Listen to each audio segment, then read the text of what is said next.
کسی کو ٹھیس لگ گئی، کسی کو ہاتھ لگ گیا، تو عادت ڈالو معافی مانگنے کی، بھائی معاف کر دینا مجھ سے غلطی ہوئی.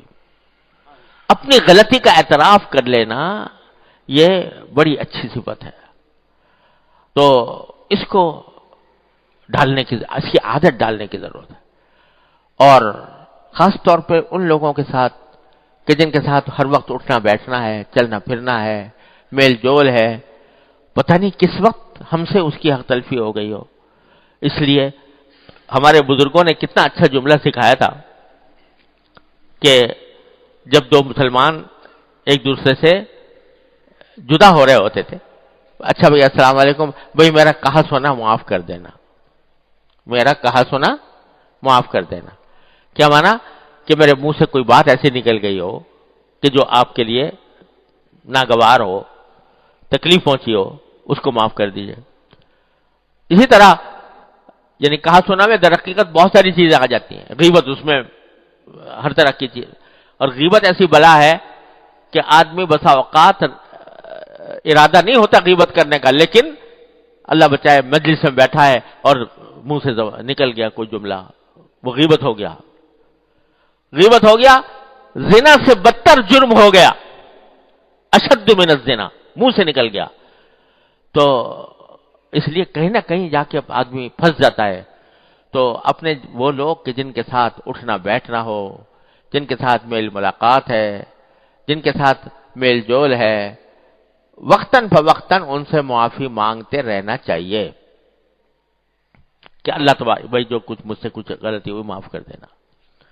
اس میں کبھی معافی مانگنے میں کبھی تأمل نہ کرنا چاہیے. کبھی یہ نہ سوچنا چاہیے کہ بھئی اس سے میری سبکی ہو جائے گی، اس سے میری ذلت ہو جائے گی. ارے کچھ بھی ذلت نہیں ہوگی. ذلت تو اس میں ہے کہ تم جب اللہ تعالیٰ کے سامنے پہنچو تو تمہارے نامہ اعمال کے اوپر لوگوں کی حق تلفیاں ہوں. ذلت اس میں ہے جب اللہ تبارک و تعالیٰ، وہ جو حدیث میں آتا ہے کہ آپ نے نبی کریم صلی اللہ علیہ وسلم نے پوچھا صحابہ کرام سے کہ مفلس کون ہے؟ مفلس کون ہے؟ صحابہ کرام نے عرض کیا کہ یا رسول اللہ مفلس وہ ہے جس کے پاس نہ سونا ہو، نہ چاندی ہو، دینار درہم نہ ہو. فرمایا نہیں، مفلس وہ ہے جو نیکیوں کے انبار لے کر گیا اللہ تبارک و تعالیٰ کی بارگاہ میں، نمازیں، روزے، تلاوت، قرآن، ذکر، تسبیح، خدا جانے کیا کچھ وہ لے کر گیا، لیکن اصحاب حقوق آ گئے جن کی حق تلفیاں کی تھیں.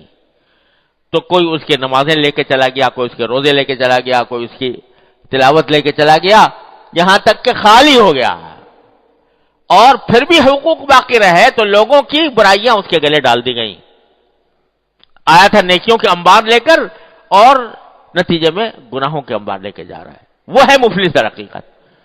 تو یہ معافی مانگ لینا یہ بڑی آسان بات ہے دنیا کے اندر اللہ تعالی نے رکھی ہے.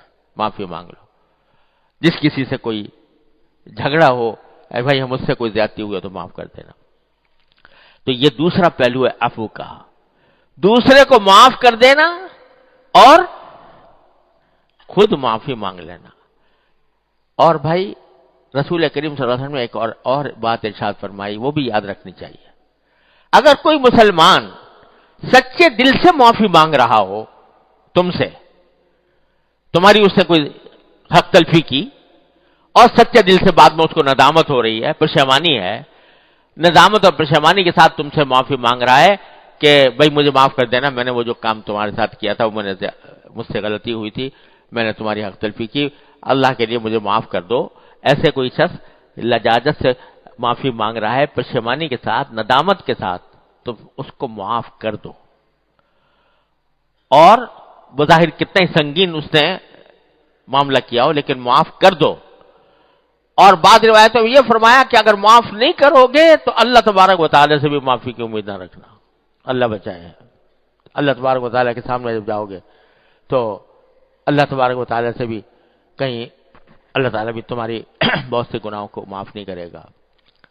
تو اس لیے یہ وعید بھی بیان فرمائی کہ کوئی سچے دل سے معافی مانگ رہا ہو، ندامت کے ساتھ مانگ رہا ہو، تو اس کو معاف کر دو. نہ کرنے والے پر وعید بیان فرمائی.